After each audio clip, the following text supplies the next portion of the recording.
Assalamualaikum warahmatullahi wabarakatuh. Halo guys, kami dari kelompok 8. Saya Putri Ramadhan Lestari. Sebelah kanan saya Nadia Lailatul Najwa. dan sebelah kiri saya Desni Fernanda. Di sini kami akan menjelaskan sedikit tentang peran pemerintah dalam mengatur ekonomi dan kebijakan fiskal. Kebijakan fiskal adalah kebijakan pemerintah untuk mengatur kestabilan pendapatan atau penerimaan dan pengeluaran pemerintah agar perekonomian dapat tumbuh dengan baik. Dalam sudut pandang ekonomi makro, kebijakan fiskal dibagi menjadi dua, yaitu kebijakan fiskal kontraktif dan kebijakan fiskal ekspansif. Kebijakan fiskal kontraktif dibuat untuk mengendalikan inflasi yang berjalan cepat, sedangkan kebijakan fiskal ekspansif dibuat untuk mendorong ekonomi dan menghindari resesi atau penurunan aktivitas ekonomi yang signifikan. Kebijakan fiskal merupakan kebijakan pemerintah dalam mengatur keuangan negara agar dapat menunjang perekonomian nasional, investasi, produksi, dan konsumsi. Untuk itu, keuangan dalam negara tidak hanya dipakai untuk membiayai pemerintah saja, melainkan untuk mewujudkan sarana pembangunan dan pertumbuhan ekonomi. Kebijakan fiskal diterapkan bertujuan untuk mengatur jalannya pertumbuhan ekonomi di suatu negara. Dalam Islam, kebijakan fiskal merupakan kewajiban negara dan hak masyarakat, sehingga kebijakan fiskal bukan sekedar kebutuhan untuk meningkatkan perekonomian atau meningkatkan kesejahteraan masyarakat, tetapi untuk menciptakan pemerataan perekonomian yang berkeadilan. Materi selanjutnya itu ada peran pemerintah dalam mengatur kebijakan ekonomi, yang dimana peran pemerintah bertanggung jawab untuk mengatur kegiatan ekonomi seperti menjaga terjaga stabilitas ekonomi dan juga kesejahteraan rakyatnya agar tidak terjadi kemiskinan dan juga faktor krisis pengangguran, yang dimana peran pemerintah dalam mengatur kebijakan ekonomi ada 3 macam, yaitu yang pertama alokasi sumber daya, yang kedua stabilitas ekonomi, dan juga yang ketiga ada distribusi pendapatan, yang dimana alokasi sumber daya itu peran pemerintah bertanggung jawab untuk menyediakan yang pertama pendidikan, yang kedua kesehatan, yang ketiga ada infrastrukturnya seperti pembangunan pemeliharaan jalan, jembatan, dan juga fasilitas umum.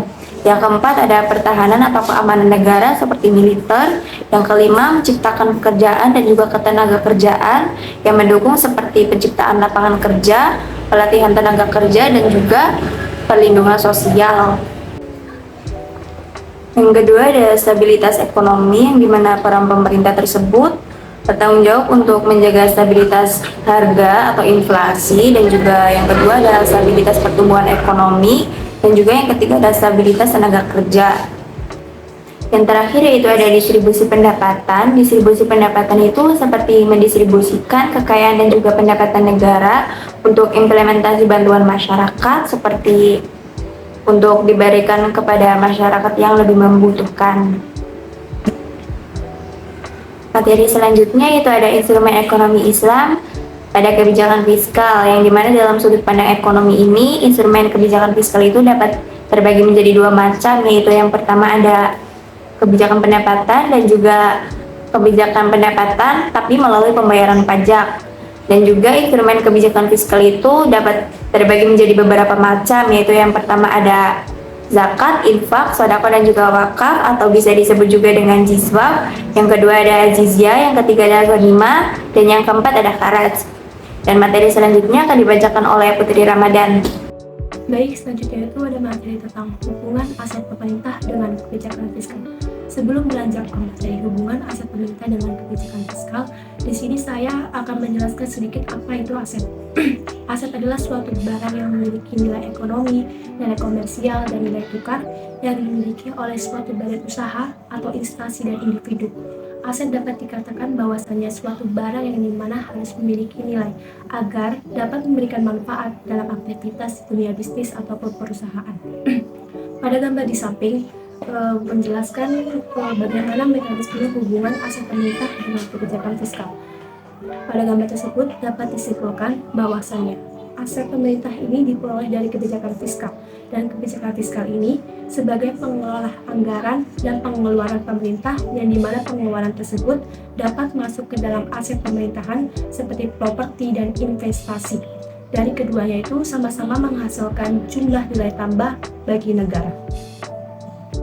Dalam hal tersebut, aset pemerintahan dan kebijakan fiskal memiliki hubungan yang sangat erat, yang dimana pemerintah dapat menggunakan kebijakan fiskal dalam pengelolaan dan perpajakan guna mengelola sebuah aset dan mencapai tujuan ekonomi. Di sini pemerintah juga dapat mengalokasikan sebuah dana fiskal untuk proyek infrastruktur guna meningkatkan aset publik seperti membuat jalan raya, membuat jembatan, atau membuat fasilitas umum lainnya. Sebaliknya, aset pemerintah juga dapat mempengaruhi kebijakan fiskal karena perawatan dan pengembangan aset tersebut memerlukan sebuah anggaran yang dapat diakomodasi melalui kebijakan fiskal. Dalam hubungan aset pemerintah dengan kebijakan fiskal, terdapat pengaruh pengeluaran pemerintah dari pengelolaan aset. Yang pertama itu ada financial burden. Financial burden merupakan sebuah beban keuangan yang muncul karena akibat perawatan, pergantian part, dan penggantian untuk menjaga optimalnya aset. Aset yang tidak terjaga dengan baik dapat menyebabkan beban keuangan yang tidak terduga dan juga dapat mengganggu anggaran pemerintahan. Dalam pengelolaan aset pemerintah, financial burden dapat menjadi sebuah masalah karena aset pemerintah memiliki jumlah yang sangat besar, sehingga memerlukan perawatan yang lebih teratur.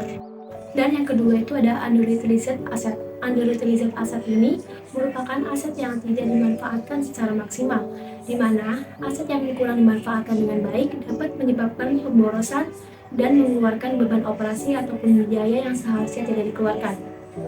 Jika dalam konteks bisnis itu seperti mesin ataupun properti yang tidak digunakan secara optimal, ataupun jika dalam non-fisiknya itu seperti keahlian atau keterampilan dari seorang karyawan di perusahaan yang tidak dimanfaatkan sepenuhnya. Dengan mengidentifikasi dan memanfaatkan kembali underutilized asset, perusahaan dapat meningkatkan sebuah efisiensi dari nilai tambah yang dapat dihasilkan. Oke guys, demikian dari kami. Semoga dapat dipahami dan bermanfaat bagi kita semua. Billahi taufiq wal hidayah. Wassalamualaikum warahmatullahi wabarakatuh.